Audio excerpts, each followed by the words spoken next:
J'aime bien la philosophie. Et j'ai trouvé dans une brocante un bouquin. Je l'ai payé, je sais plus, j'ai dû le payer pas cher, peut-être moins d'1 euro.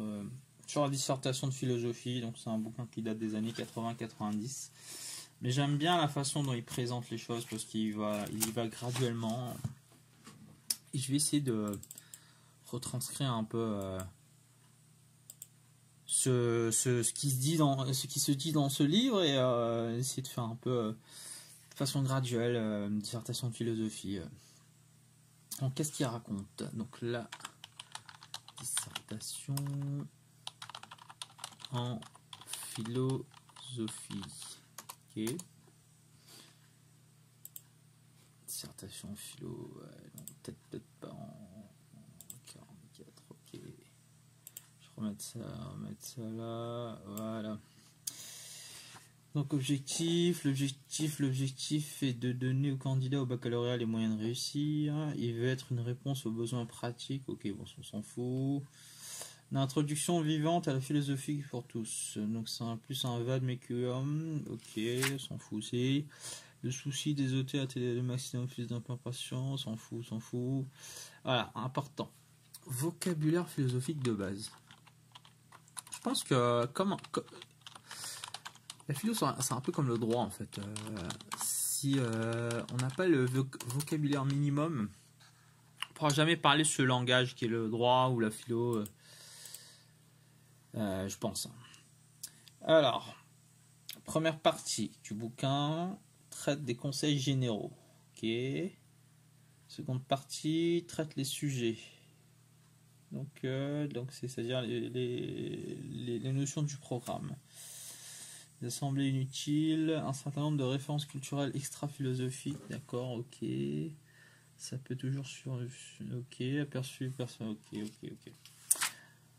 Bon, ça c'était l'introduction. Ah. Dissertation. Donc, la dissertation philosophique, on peut avoir un sujet dit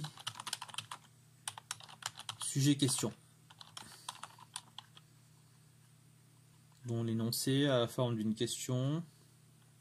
Donc, exemple 1 de sujet-question qu'on peut avoir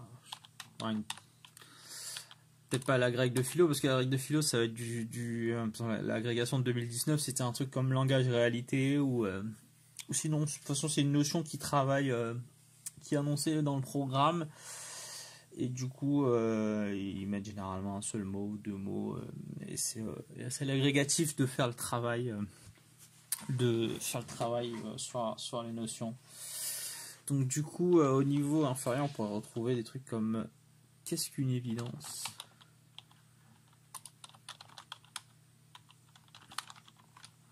Ce qui est pas mal comme sujet.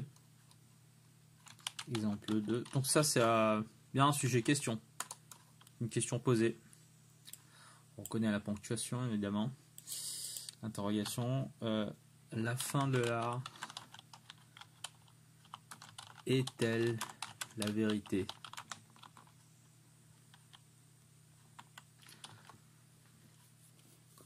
Est-ce que la fin de l'art est-elle la vérité ? Est-ce que la vérité c'est la fin de l'art ? Ok. Donc les autres formes d'énoncés rares doivent également être comprises comme des questions. Ainsi, on peut avoir un énoncé du style, exemple 3, croire et savoir.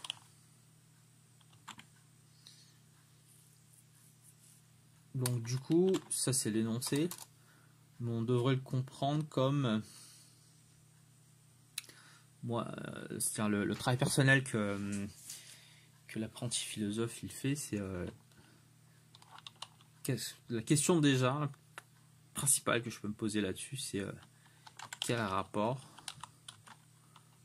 puis-je établir entre ces deux notions? Parce que là on revient à la deuxième partie du livre. Donc croire, c'est une notion du programme. savoir, ça va être une notion du programme aussi, comme l'art aussi, c'est une notion du programme, la vérité. Qu'est-ce qu'une évidence? Je pense que ce sera même une notion du programme, mais là je vois pas. Donc ça c'était le premier type de sujet, donc le sujet question. Deuxième type de sujet d'après le livre, un sujet texte. Donc longueur de 10 à 20 lignes empruntée à un auteur figurant au programme. Ok, bon mais ça c'était pas l'introduction, hein, donc voilà. Si je récapitule, c'est qu'il est important d'avoir un bon vocabulaire philosophique de base parce que distinguer déjà le vocabulaire un mot, il a une polysémie, donc il a plusieurs sens. Déjà, à distinguer son sens commun du sens philosophique précis du terme, donc ce sera même pareil à cette histoire il y a une sorte de coïncidence, mais bon, que sur le vocabulaire entre le droit où les mots ils sont super précis, et un peu comme la philosophie aussi où les mots ils ont tendance à être baignés dans le sens commun, et on doit extraire le vrai sens d'un mot.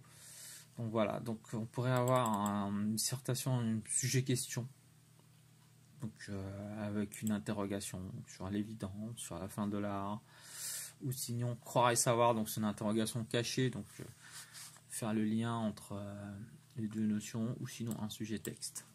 Voilà, donc, ça c'était pour le début.